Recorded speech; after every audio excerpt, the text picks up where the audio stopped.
السلام عليكم، إيه الاخبار؟ اهلا بكم في فيديو جديد. في الفيديو ده هنعمل مقارنه بين عربيتين هما جيتور اكس 95 ولافال اتش 6. هنتكلم عليهم من حيث الابعاد والمحرك اللي بينزل مع كل عربيه والتجهيزات والاوبشن المتوفره في كل من العربيتين، وهنتناقش في سعر العربيه في الاخر. بس قبل ما ابدا الفيديو، لو انت اول مره تشرفني في القناه ما تنساش الاشتراك وتفعيل زر الجرس عشان يصلك لكل جديد انا بقدمه على القناه بصفه دوريه.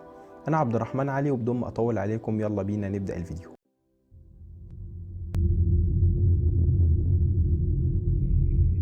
اولا كده العربيتين صيني وهو من النوع الاس يو في، والوكيل لعلامة هافال هو توكيل غبور، والوكيل لعلامة جيتور هو توكيل نور الدين الشريف. والعربيتين دول متوفرين دلوقتي في السوق المصري ومحققين مبيعات كويسة جدا.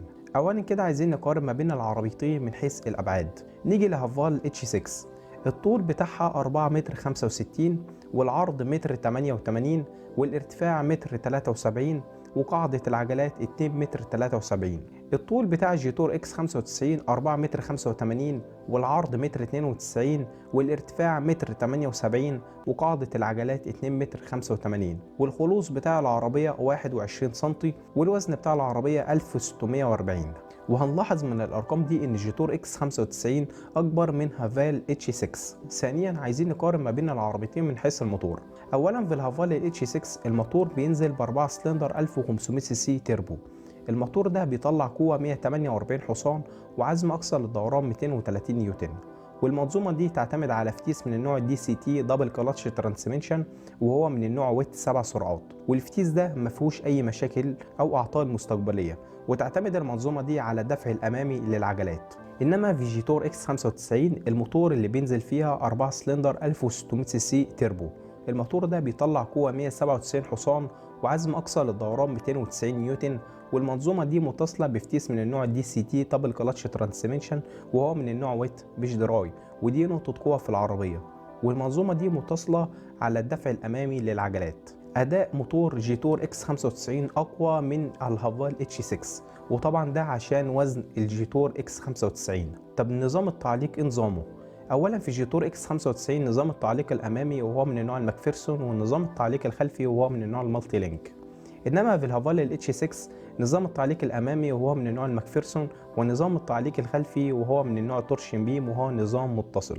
طب المساحات الداخليه ايه نظامها؟ المساحات الداخليه تقريبا هما الاثنين متقاربين مع بعض، ولكن في الجيتور اكس 95 عشان الطول والعرض اكبر من الطول والعرض للهافال فده مديها مساحه الى حد ما كبير عن الهافال طبعا. ولكن هنقول ان الجيتور اكس 95 المساحات الداخليه اكبر من الهافال اتش 6. الخامات والتجهيزات في كل من العربيتين.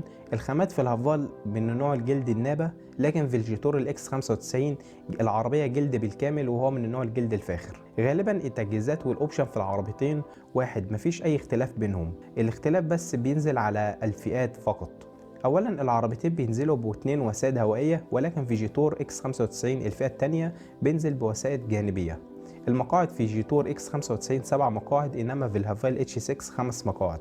والعربيتين بينزلوا بفرامل اي بي اس واي بي دي وبي اس وتي سي اس، ونظام الموبلايزر ونظام ضد السرقه، ونظام الايزوفاكس وهو نظام لتثبيت مقاعد الاطفال. والعربيه بتنزل بنظام مراقبه ضغط الاطارات واوتو هولد، ونظام المساعده في صعود المرتفعات، وكاميرا 360 درجه، ومثبت سرعه وجنوب 18. ولكن في جيتور اكس 95 الفئه الثانيه الجنوب بينزل مقاس 20. الزجاج خلفي ملون مع اضاءه اشاره ليد في المرايات، وسقف بانوراما، مرايات داخليه ذاتيه التعتيم، كرسي السائق كهرباء، مسند يد وسطي، فرش العربيه بالكامل جلد، انما في الجيتور فيها اجزاء بلاستيك. فرش العربيه جلد بالكامل في جيتور، انما في الهافال اجزاء فيها بلاستيك. طب سعر العربيه؟ سعر العربيه في الجيتور اكس 95 الفئه الاولى بينزل ب 399,000، والفئه الثانيه بينزل ب 429,000. انما الهافال اتش 6 الفئه الاولى بتنزل ب 370,000 جنيه، تاني فئه بينزل ب 400,000 جنيه، تالت فئة بينزل ب 415,000 جنيه، رابع فئة بينزل ب 440,000 جنيه. سعر العربيتين مبالغ فيهم، وأنا كنت أتمنى إن سعر العربية ينزل حوالي 20,000 جنيه عشان التسعير بتاعهم يكون ممتاز جدا. ودي أغلب الاختلافات ما بين جيتور اكس 95 والهافال اتش 6.